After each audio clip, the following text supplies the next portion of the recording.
Hey everyone. We're going to give people a few more minutes to join, so bear with us for the next 2 minutes and we'll get started.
Hi everyone, and welcome to the Right-Click Tools 4.3 release webinar. My name is Chris Muster. I'm the CTO here at Recast Software, and today I'm joined by Brian Dam, one of the software engineers who works on the product every day. Brian is actually responsible for one of the more complicated features in this release, and he actually managed to slip in a couple of other features that we'll show a little bit later today. I'm also joined by Marty Miller. Marty's our customer success manager, and he helps our enterprise customers solve any technical questions that they have about the product. Marty influenced some of the work on the product. He worked closely with the development team to solve some of the proxy and agent type of issues that people were experiencing, and we'll talk a little bit about some of those improvements later today.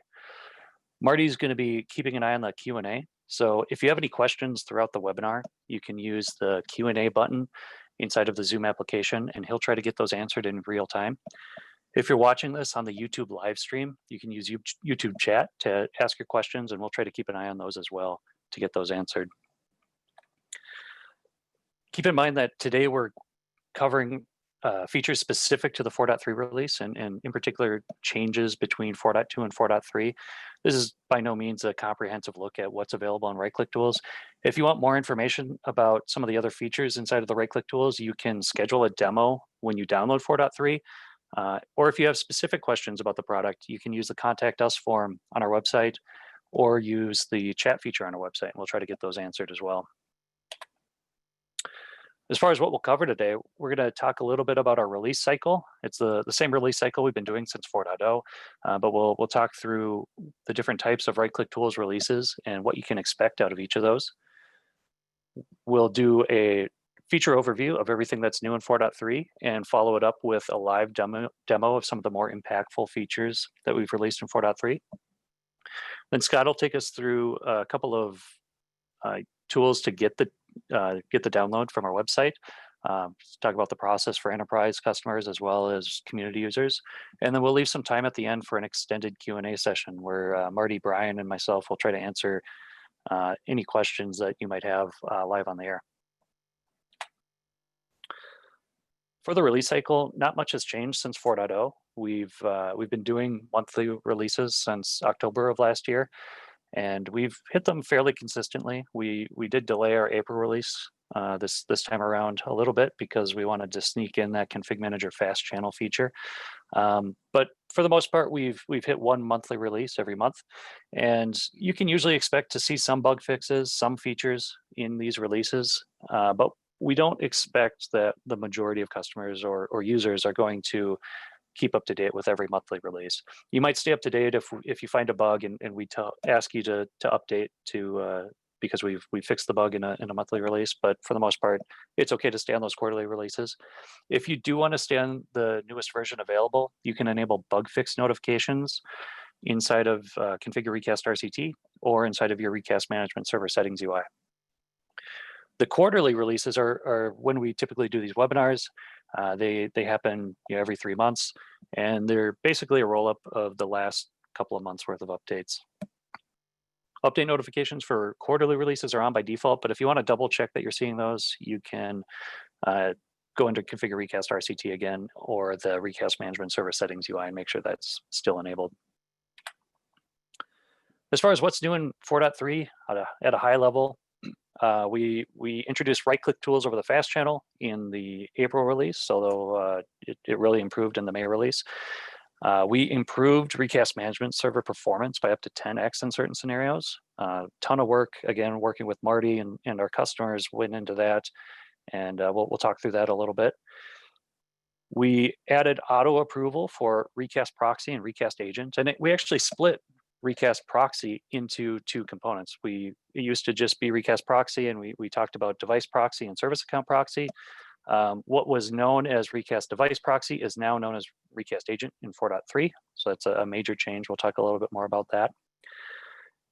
And the final 4 here, we're actually going to do a live demo on. So the send notification tool, some updates to the system information tool. We added right-click tools in new areas, and we added a new dashboard that Brian's going to show us later. So why might you want to use right-click tools on the Config Manager Fast channel? There are a couple of reasons that we thought of. Number one, it enables you to run right-click tools without needing admin rights on the remote device. A typical right-click action is going to rely on remote WMI, remote registry, remote SMB to reach out to that device, and a lot of times you do need admin rights to run those actions. With the Config Manager Fast channel, we're actually utilizing the Config Manager client's permissions. So it's running as local system on the device. And so when we run that action, it's running as local system and it doesn't need the user running the action to have those permissions. It also removes the need to open any firewall ports onto the remote devices. Because the Config Manager Fast channel is maintaining a persistent connection with the management point, it's able to receive actions from your Config Manager infrastructure rather than having something reach out to the devices, right? It's a client-initiated connection, so it doesn't need any ports coming into it. So no need to worry about remote WMI, admin shares, remote registry, anything like that. And the last kind of reason to do this, and I think it's probably the biggest reason to do our Config Manager Fast channel support specifically, is that it enables you to run right-click tools over the cloud management gateway. So you can actually hit devices that aren't on your corporate network. And we spun up a CMG to make sure this worked internally, and it works as expected. And this is really powerful because you no longer need your users to VPN in order to gather information to help troubleshoot their systems, right? So it lowers the bar to managing those remote systems a little bit.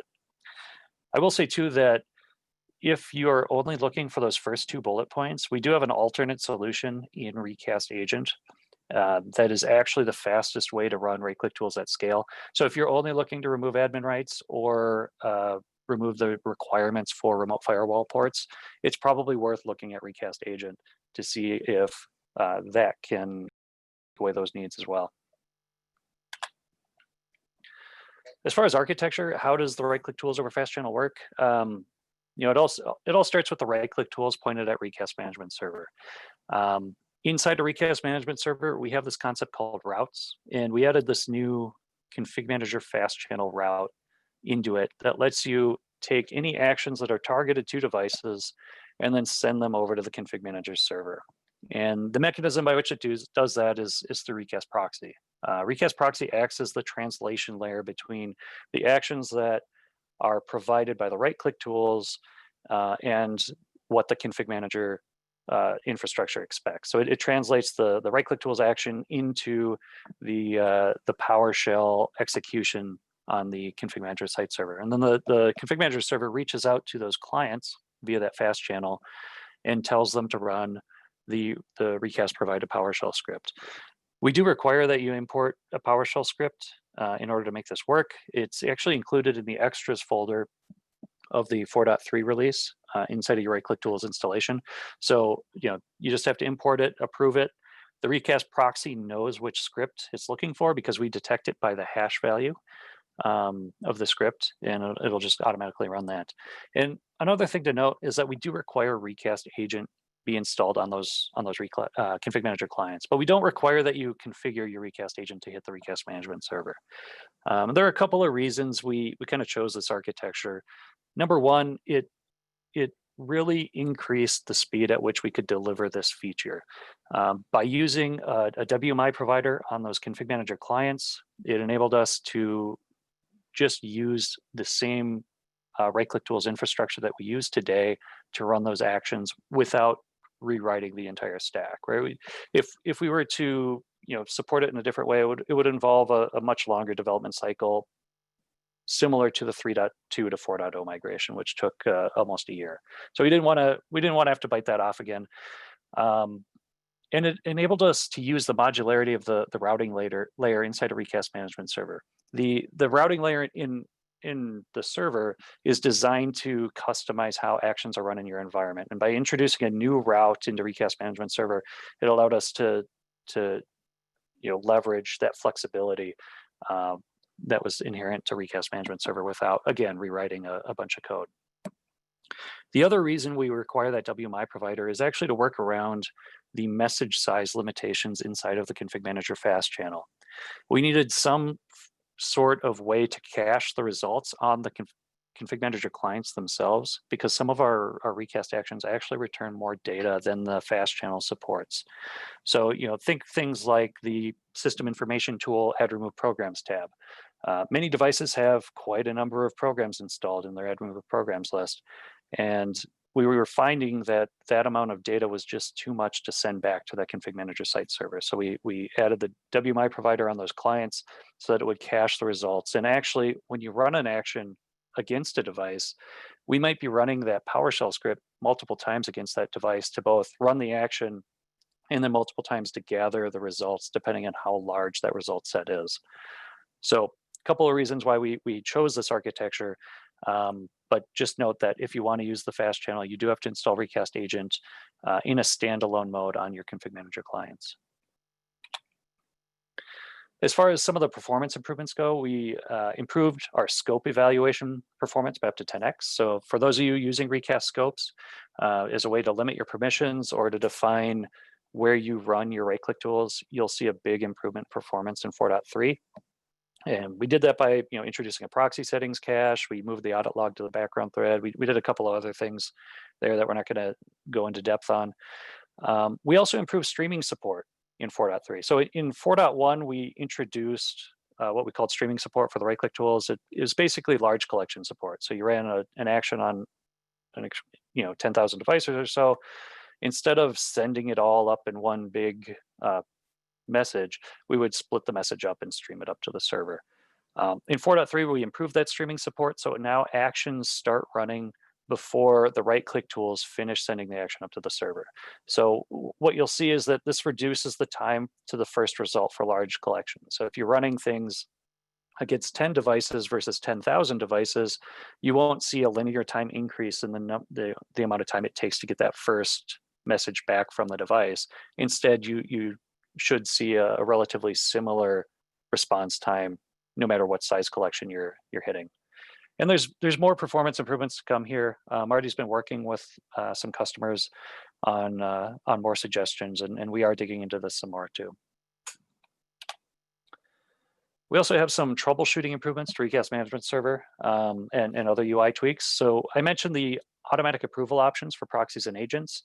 In 4.2 and earlier, you had to manually approve each proxy and agent that you installed in your site.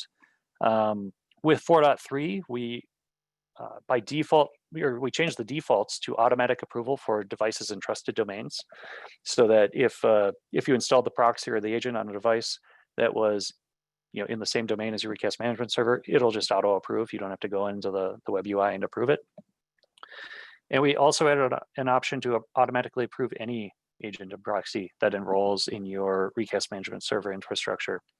This should look fairly familiar. It's the same set of options that the config manager site uses when approving config manager clients in your site. So we modeled it after that same concept. So it shouldn't be too much of a stretch to apply for proxies and agents.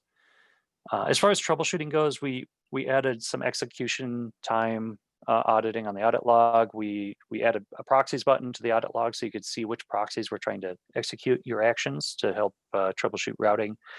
And we improved scope troubleshooting by adding some more information on the scopes tab, as well as allowing you to manually repopulate and clear your scopes if you're concerned about if the scope has the right data or not. All right, so now it's time to move on to the features demo. And the first thing we're going to show is the system information tool. And I should note that everything I'm going to show here is going to be running over the fast channel. So if I hit refresh here, it's going to refresh the action. And if I come over to the monitoring node real quick, just to show the fast channel support, it's actually going to show a script running on this monitoring node. And the script is what's going to actually return the results to the system information tool. And we've obviously been doing a little bit too much testing of our run scripts feature, so this is taking a little bit of time. But you can see we have a script named Mamie McNamerson. Like we said, we don't actually care what the script is called when we run it. We're just looking for a hash value. And if I go to the properties here, I can see the script output along with the the input parameters that were run against that device. And all of the data is actually coming from that fast channel. So that's pretty cool. And one thing to note here is we actually have a device that's only connected over that cloud management gateway. So that data is coming from the CMG, without touching our internal infrastructure at all. So that's pretty cool. And then the user sessions tab is the new feature inside of the system information tool. And this is really useful for just seeing who's logged into a device, how long they've been logged in for, and allowing you to log them off of that device. And it'll take just a second to load because we're going over that fast channel. It takes a little bit longer. But as I drill in here, I can see Mark is logged into Recast PC01, but his state is disconnected.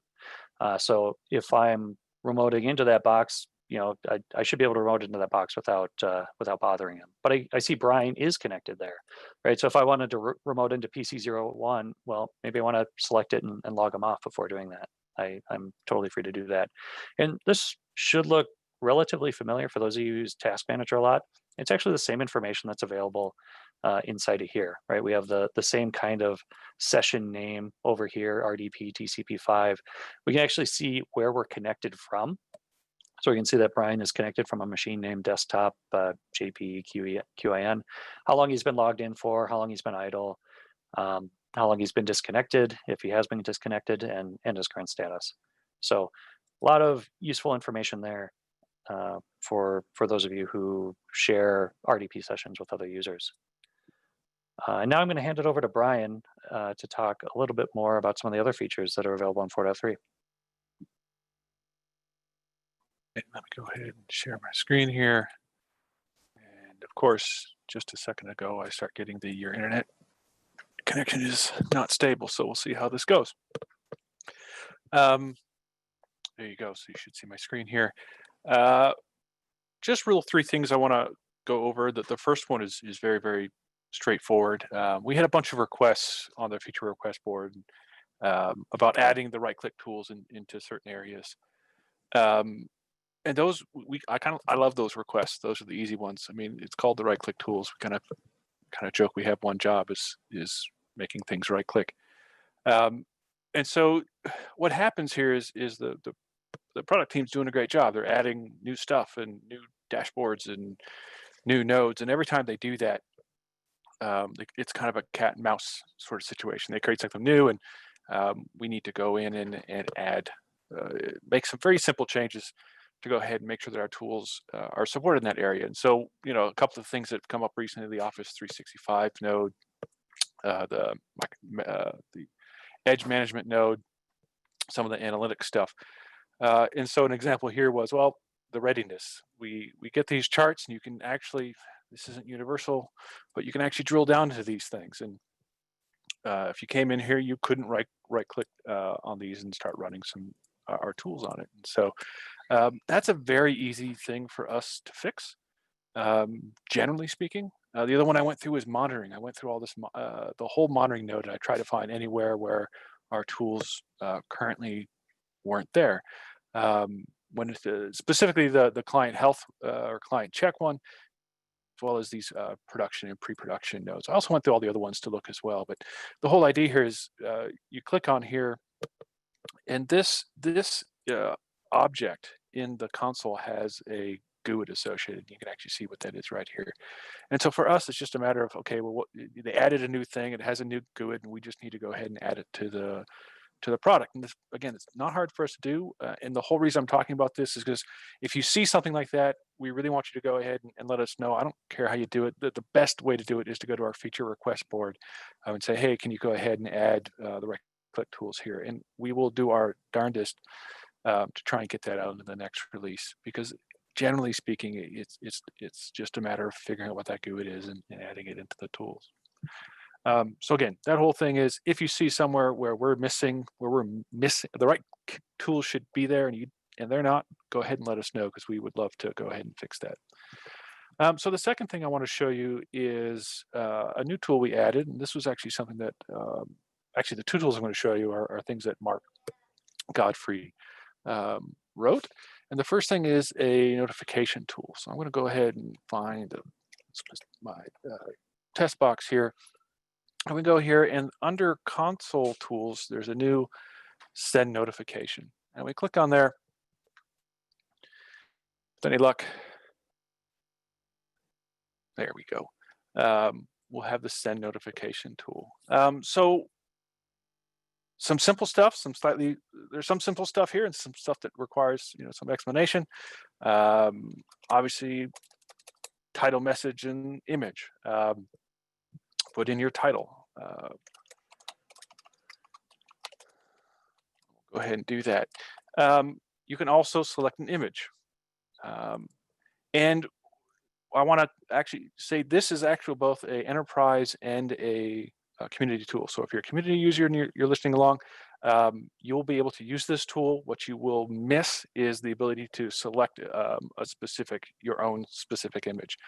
I think it will default to our Recast logo.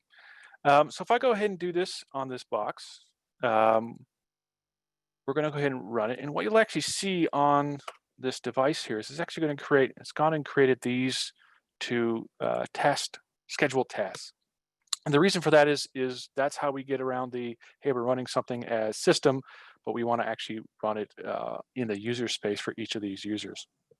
So it's actually going to take a second. There's a bit of a pause in there just to make sure that that the scheduled task just gets created, and you'll see it. Well, let's refresh here. There we go, and there you go. So there's the title, message, and there's the image. A couple of things that's worth talking about here under advanced setting is you'll see what it did is we have three possible options.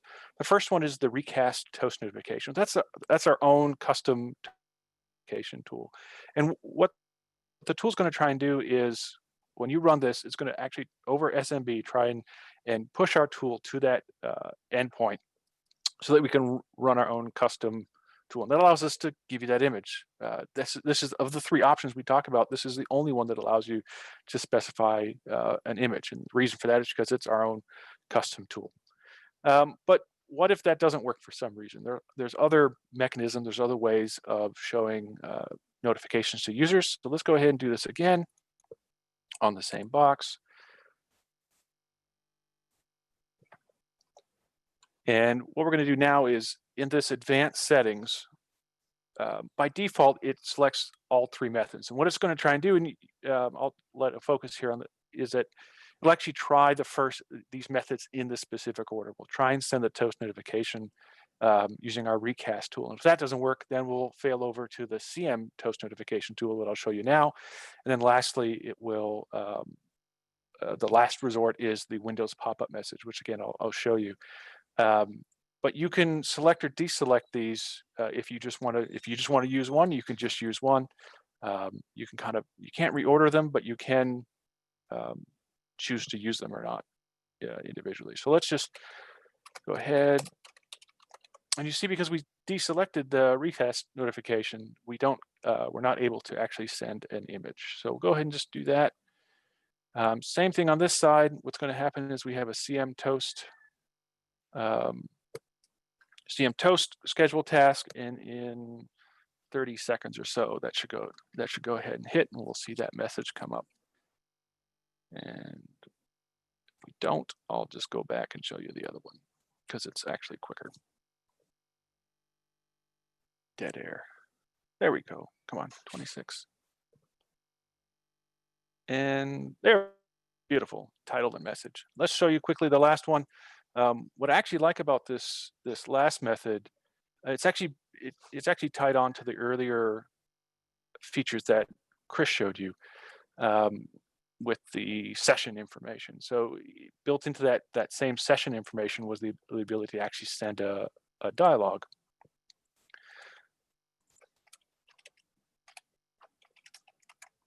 And because of it's using the it's actually the remote desktop protocol API essentially, and it's very, very quick, right? We don't need, because of the way it works, we don't need to do the sort of workaround of having the schedule task. And so you can do this, and immediately it's going to go ahead and notify all the users on this device.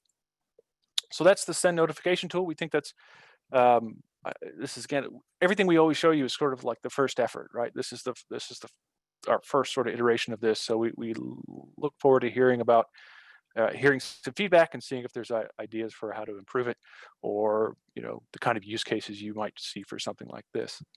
The last thing I want to show you is a new dashboard. Again, this was written by Mark Godfrey. It's a content distribution monitor, and the sort of backstory on this one is we actually have some really nice content management tools, but the way you kind of would use them was sort of buried. It's way down in the console, and we wanted to provide our customers with a more visual way to get a handle on your content distribution. My last organization we had 260 plus distribution points, right? And wrangling those things was a huge task. And so Mark wrote this, and what's going to show you here is here's your distribution points, and just very visually, blue and red, how successful they are. So we have 3 in our environment. You can go ahead and click on here, and you can see, hey, here's the 23 packages that have been successful, and all their information. But what you probably really care about is the stuff that's not, right? And so here we have our distribution failed content that Mark nicely created.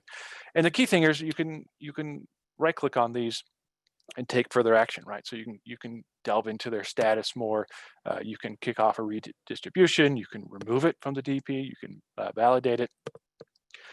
In addition to that, sort of on the individual DP level, we have this sort of big, this big button here, which just says, well, go ahead and redo all your failed content. And I think for a lot of us, that'll be sort of the first thing you do. You come in here and you kick off a redistribution of all your failed content, then come back in an hour or so, refresh it, and then start digging down into the stuff that is still continuing to fail.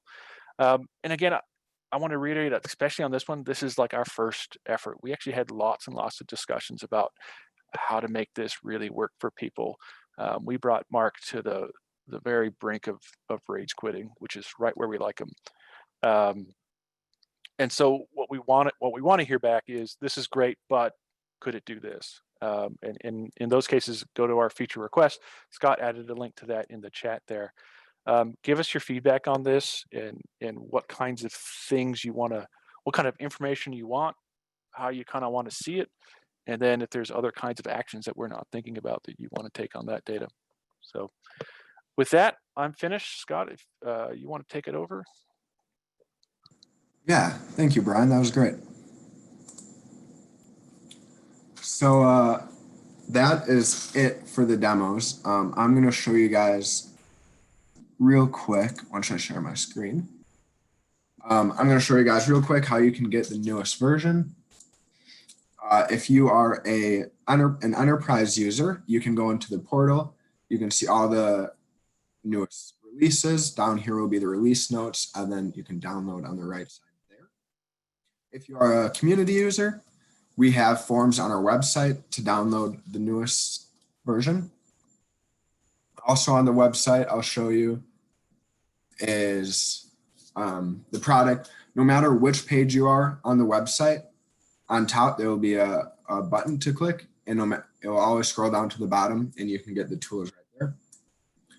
You can also see different features we have, pricing, resources if you need help, enterprise support. This is where you can find Marty. And up top, you can contact sales, or on the front, you can also request a quote. But that's about it for the website. So then I'll hand it over to Marty and let him answer any of your guys' remaining questions. Excellent. Hey, everybody. My name is Marty, and I am the Customer Success Manager here at Recast. I've had probably the opportunity to speak with some of you and helping you out and maybe setting up your environments. So that's been great. What we are about right now is answering questions.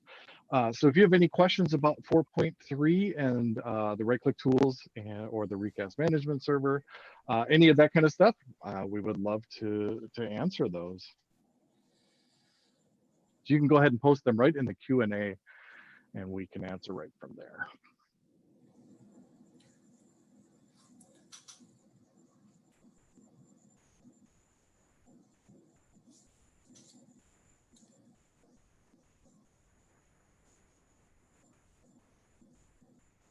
Chris or Brian, do one of you guys want to share your screen so we can walk them through as we answer the questions? Yeah, sure thing. I can share.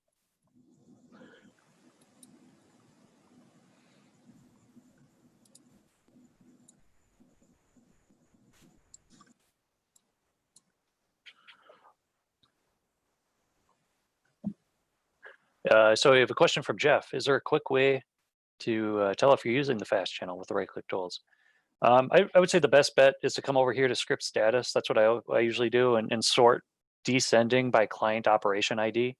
That way the newest script executions are going to drift to the top. And the reason you sort by that instead of dates is that before the script is finished running, this date doesn't actually get populated. So it's best to start by that operation ID, and then you can right click and show status and kind of see where your scripts are at.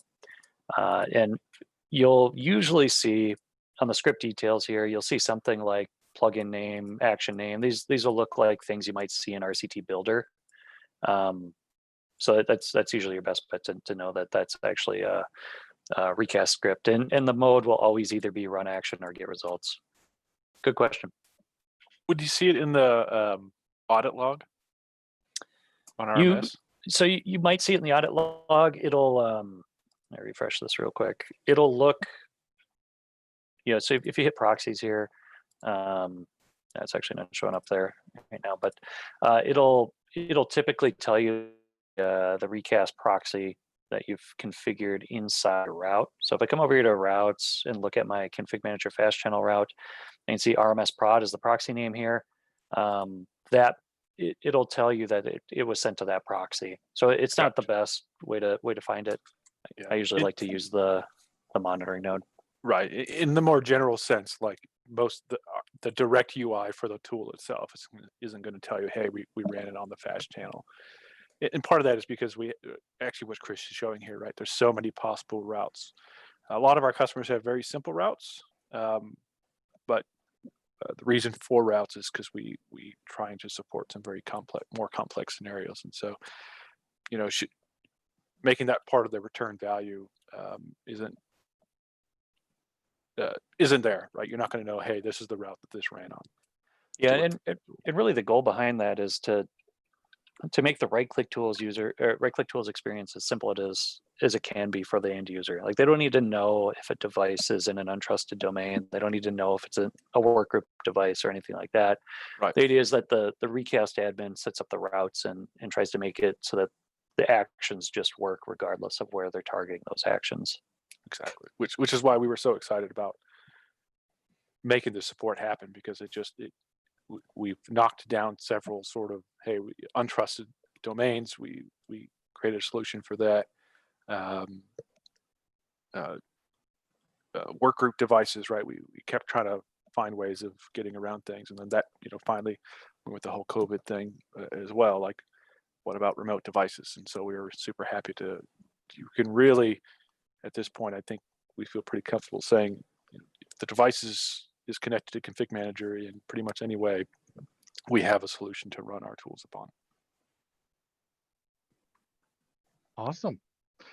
Next question, we have one. It says, Recast Management Server is an add-on or independent product compared to Config Manager. So the Recast Management Server, really, I would call it separate from Config Manager.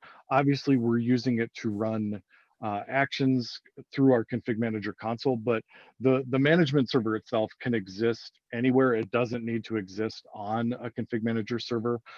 Probably it's about 50-50 that we have customers who do install it on their Config Manager server. It's actually just kind of makes it an easier lift, because all of the things that we need, like IIS and newest version of .NET and SQL connection, all of those things already exist in Config Manager, so a lot of people will put it right on their server, but it certainly doesn't need to be. It can be installed on its own server separately as well. All right. Can we make toast pop-ups recurring? I actually went into Builder on our new version and just looked, and there is a Builder action to do the Recast Toast pop-up. So the answer is yes, but it would be as a Builder action. Yeah, and what I'll add to that is how I was talking about those 3 different notification tools, right? They'll be in Builder. You should see 3 different. Those are 3 different tools. So in Builder, you could pick one or all of them in theory, and make an action with them. Yep, great. All right. Do the community tools work over the Cloud Managed Gateway or only the enterprise version?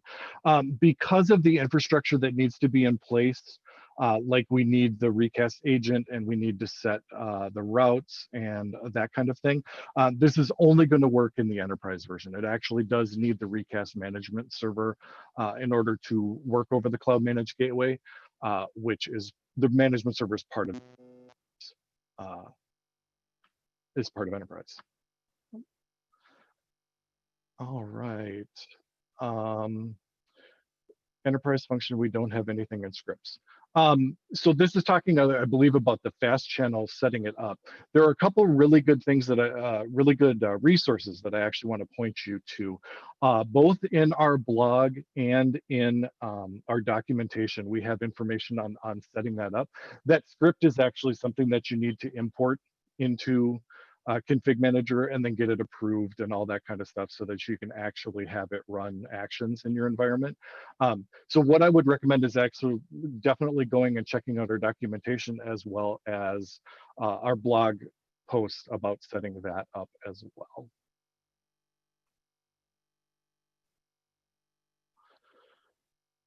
Is it clickable to open, say, the Software Center into a specific app?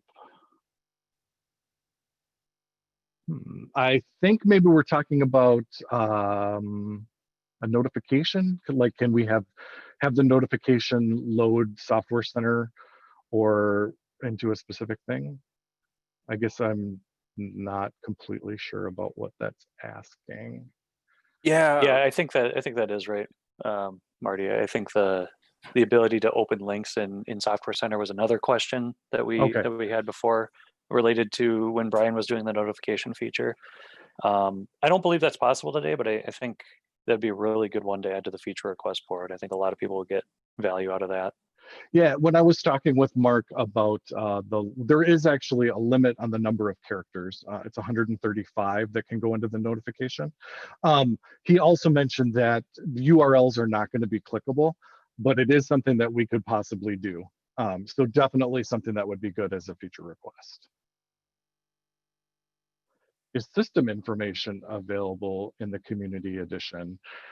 Yes, system information is available in the community edition. Correct me if I'm wrong, other gentlemen on the call, but it is available just for a single device rather than clicking on a collection or multiple devices. Yeah, I mean, absolutely. The system information is that tool has been around for a very long time. So along with some of the other tools that we sort of revamped the UI and made them work at scale, they were community tools originally, and so they will stay that way. I think, and you hit the nail on the head. The delineation there is really between one device and multiple. Great. Yeah, and oh, go ahead. Sorry. I was just going to riff on that. Some parts of the system info tool will work on multiple devices too. So some of the tabs will work in community on multiple devices. As Brian mentioned before, we did update the UI, and we wanted to make sure when we updated that UI, we didn't regress any community features. So we made sure to maintain one-to-one mapping for those. Very good. Another question about setting up fast channel. Again, I'm going to just point right back to the documentation in the blog. Going to be probably the best resources. If you still get stuck after looking at the blog or the documentation, then absolutely go ahead onto our support page and let us know, and we will help you out to make that work, because we want to make sure that you get the most out of your install that you possibly can. Yeah, something I do want to say that on that, because I think this question came up when Chris was talking about it, like the fast channel, right? The fast channel is a function of configuration manager, but not everybody has kind of heard it referred to that by name, because like the fast channel isn't a feature. It's part of the infrastructure of config manager upon which features are built. So when we're saying fast channel, kind of what we really mean is we're using the scripts feature, right? And I'm not going to go into, because Chris all described it, right? We're using that scripts feature to reach out to the device. Scripts works over what is configuration manager's fast channel infrastructure, which is why it works over the CMG. And then as Marty's pointing out here, you have to set that script up, and there's some work, and we have documentation and even a webinar on how to do that. So the fast channel is that's a config manager infrastructure thing. We're really, you can, if it helps in your mind, config manager, substitute that with config manager scripts. Yeah, I posted links to the blog and the doc site in the chat. Great. Is it possible to improve the add computers to collection so that it shows a finish button rather than having to scroll down at the list of added machines? Honestly, this is another great thing for our feature requests. It doesn't have to be a whole new, this is a really good point, because it doesn't have to be a whole new amazing feature that you really, really want to see. Maybe it's just the thing that just drives you a little bit crazy every time that you have to use it. Absolutely let us know. Without feedback, we don't know what's causing headaches or what's causing bottlenecks. So it's a great thing to be able to find out those things so that we can make changes and fix them. Yeah, in that particular one, I think we have a feature that's in planned for that right now too. So go ahead and upvote that feature. I think we intended to do that for 4.3, just ran out of time. And I just added a link into the chat, because we have an existing feature request for improve add computers to collection feature. Perfect. Excellent, excellent. Discuss more about the PowerShell that needs to run for a fast channel. So I'm not exactly sure what specifically you are looking for, but that is essentially the script that needs to get imported. I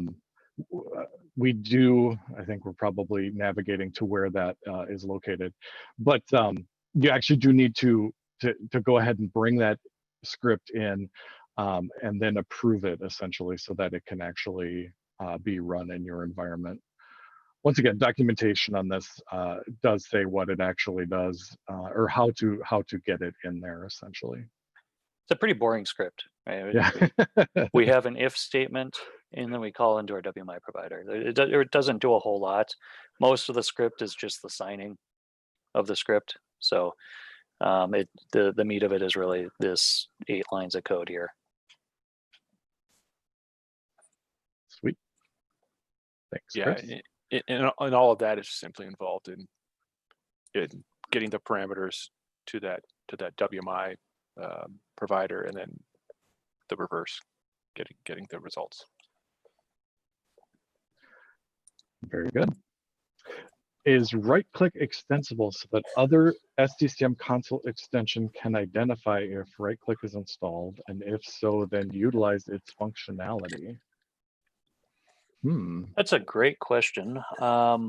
If you have Recast management server, we do have an undocumented REST API that you could probably utilize to do what you're intending to do.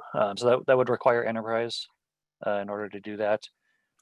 We've talked about adding some in product documentation on Recast management servers APIs, so that when you browse to the Recast management server site, maybe over on the left pane, there's an API thing, and you can kind of browse the API that way with examples. But we just haven't gotten that far yet. Great question. I think we'd be willing to talk through that if that's something you wanted to do. Awesome. I have right-click tools installed. I don't see anything under script status. So it is definitely something that you actually need to import and then have approved. So just installing right-click tools 4.3 isn't going to get the PowerShell script up and running for the fast channel and Cloud Managed Gateway setup, but it is something that we have documentation about. Yeah, and there's a lot more steps than just getting the script approved, right? You have to make sure your proxy is connected and ready to go, and then you have to set up a route and a scope, and check out the documentation.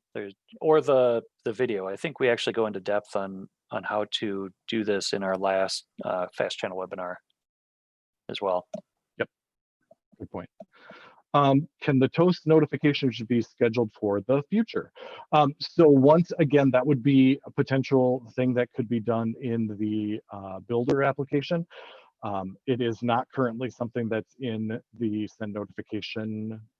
If you're just setting it up to send the notification, maybe that could also be a feature request that you would want to see potentially. All right.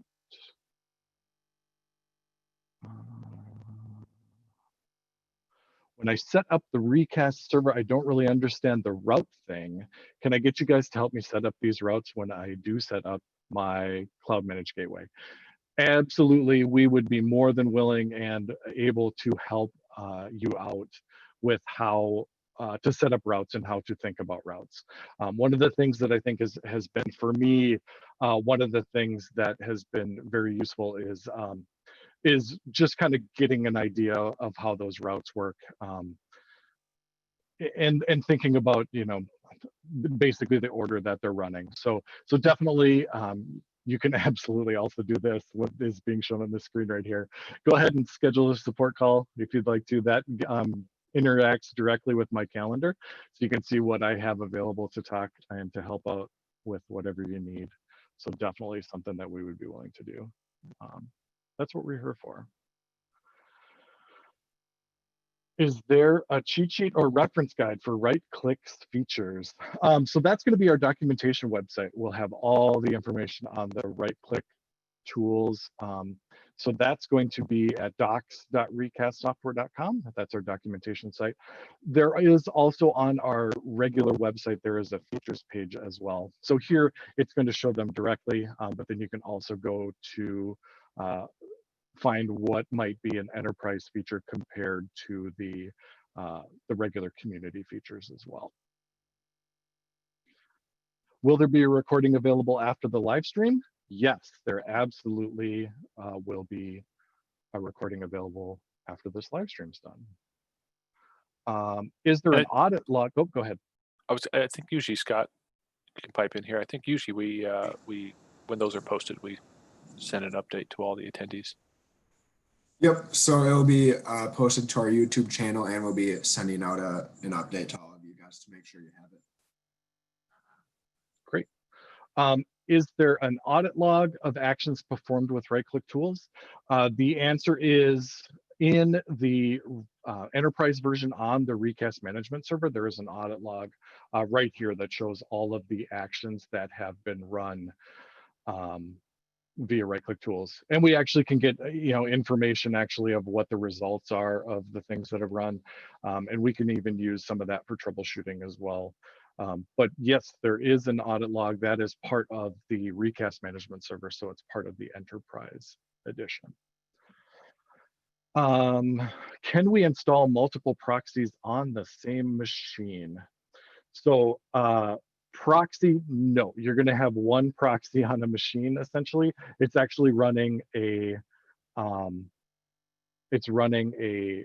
service account, or running a service that's running as a service, running under a service account that can run actions or get information about your environment. So you're going to have those on different machines.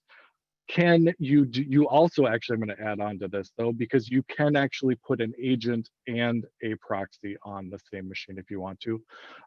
Agents are, I always think of them as a little right-click tools client that's running on the device, and it enables us to communicate directly from the server to that computer. So you could have an agent and a proxy on a device if you wanted to, but one proxy on a machine. And just to add to that too, we have talked internally about supporting multiple user accounts on the Recast proxy. If you wouldn't mind giving us more detail on your use case, either on the feature request board or in the chat or something, I'd be really interested to know what you want to use the multiple Recast proxies for, because it is something we've talked about, and we just haven't had the push from customers to say, hey, we really want this feature. Yeah, and I will say it wouldn't necessarily be for us. It's not exactly non-trivial, because you're talking about, it gets weird to implement that kind of thing, especially because currently it's a server, right? We get that service account by actually running the service that way, and that's set up at install time, and so we totally do it. It's just not like 10 lines of code. Absolutely. Can you install the management server and proxy on the same server? Yes, that's actually something that we do quite often in our setups. And actually, as you run through the Recast management server install, it will actually ask you if you would like to install a Recast proxy on that same device right at that same time. The nice thing about that, and I'll just throw this out there, another nice thing about that actually is when you do the upgrade, to upgrade your management server, because it's all part of that same installer, your upgrade will also upgrade your Recast proxy. There have been some situations where if you don't update your proxy and management server goes up far enough, they won't talk to each other correctly. So it's always good to keep everything at the same version, and that's an easy way to do it, is to have those together. Is there a version of Windows 10 that we need to be able to run fast channel over? I honestly don't remember the answer to that question. If there, No. Okay. No, that's a client. The fast channel is a feature of Configuration Manager. So any supported version of Windows 10 or Windows Server will support. Now it's the version of Config Manager itself. That's actually what matters. And Okay. so I think this actually came up in the Q&A. Somebody asked about Config Manager 2012 R2. Well, it doesn't technically. It also gets to what I was talking about earlier between fast channel versus scripts. 2012 R2, I think, actually does have scripts, the scripts feature, or sorry, has the fast channel, but doesn't have the scripts feature. So I think the scripts feature came in like Config Manager current branch, like 16 or 17 or something. So as long as you're on a supported version of current branch, you have the scripts feature, and thus our fast channel support will work. Very good. Thank you. Is there a webinar training on how to set up and configure proxies? There is some documentation on our doc site about setting up proxies. I'm guessing there's also some blog information about doing that. If you do have further questions, I'm definitely going to shout out to go ahead and do check our support. I'd be more than willing to help you walk through how to think about those and how to work with those. That is one of the things that I am planning on doing more documentation on, but definitely let us know if you have trouble with setting up and configuring them, or if you're not finding what you need on our website. Yeah, and we've actually had internal conversations about maybe having that type of webinar happen between releases. We've been trying to do monthly webinars, between the dot release webinars, and that was an area that we've thought about doing as well. And so keep an eye out. We might do that in the near future. Awesome.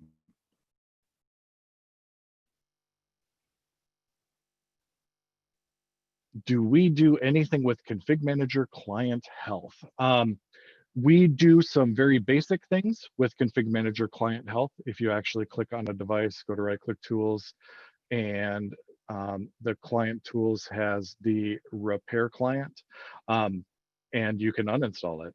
So that is pretty much what we have available for the Config Manager. Or I guess you can look at logs as well to find out more information. But yeah, as far as that Config Manager client health, that's kind of where our expertise ends, or where our tools end with the Config Manager client health. I think one of the things that we've talked about is the Config Manager client can fail in a myriad of ways, and it's often an uninstall and reinstall that is going to potentially help as much as anything. Yeah, we've definitely had those conversations, right? That question has been asked before, and we're not. I don't think we're categorically against going down into that road. I think it would take. I would say go add something to the feature request and get specific, right? Because people say, well, what do you do about client health? Well, we could talk all day. At least I could. I could talk all day about that.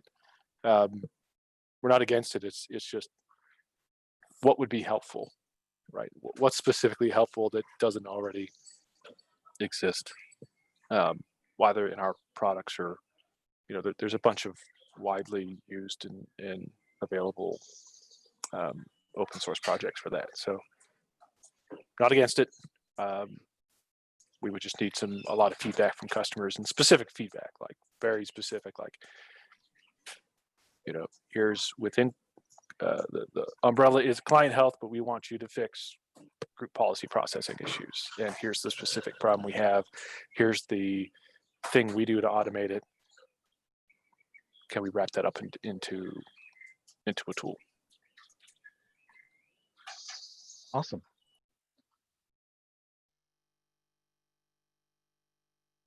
Is there a limit on the number of kiosk profiles you can have? I don't know of a limit of the number of kiosk profiles that you can have. There shouldn't be.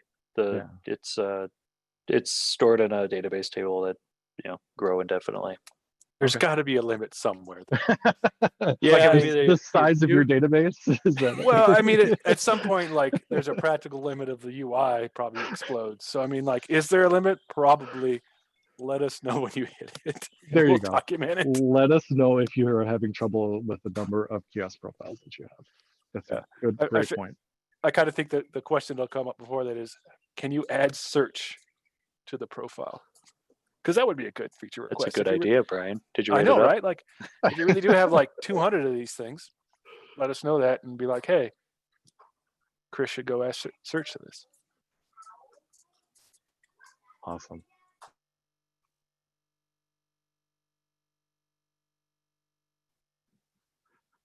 All right. We will wait a couple more minutes just to see if there's any additional questions that come in. It looks like we have a question in the YouTube chat about client health. Does right-click tools show up in the client health sticky views? Brian, They that's should the as a feature you just 4.3. added, right? Let's find out. They should as of 4.3. That's what I demoed. This thing. I don't have the right environment for this, do I? Yeah. Yes. There you go. Awesome. Yeah.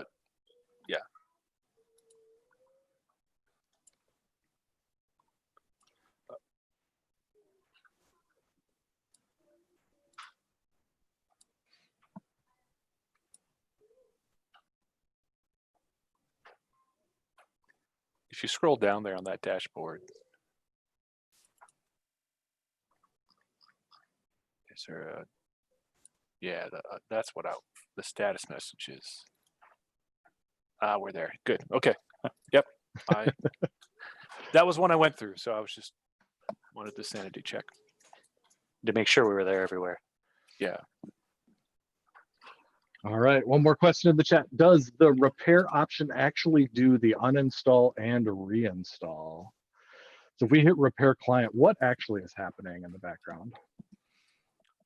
I believe we're just calling either CCM setup repair or doing an MSI repair. I don't actually remember which. Okay.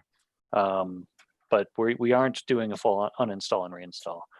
For that, you would have to actually run our uninstall, and then when it was done, go and use the the install built-in from here. install client. Which would be a great. Wow. Do we have an install? Yeah, we Nope. don't have an install. Yeah, It's on the feature request board somewhere though. yeah. It would be a great feature request, because the install you could do with, like, if we had a install action, then you could at least write that tool with Builder. The problem with the install, of course, is you often want to give it custom parameters. So, but we could handle that.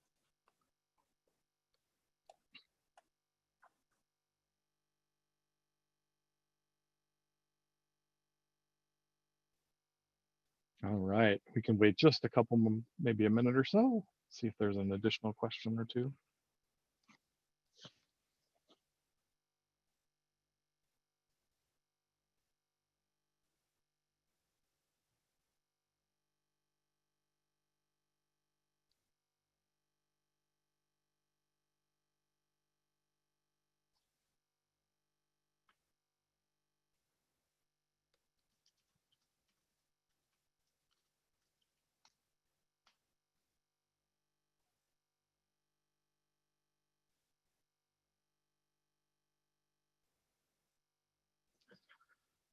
All right, I think things are pretty quiet. Should I hand it back over to you, Scott? Yeah, I think that's it. Really just thank you everyone so much for coming. We love interacting with you guys. We're happy to put this on for you guys, and to see that so many people enjoy the webinars and the tools, it means a lot to us. If you guys have any questions, you know where to find us on our website. You can also reach out to us on Twitter or on Reddit. And thank you to Brian and Chris and Marty as well for giving us their time. And I think that's it. So I hope everyone has a great day.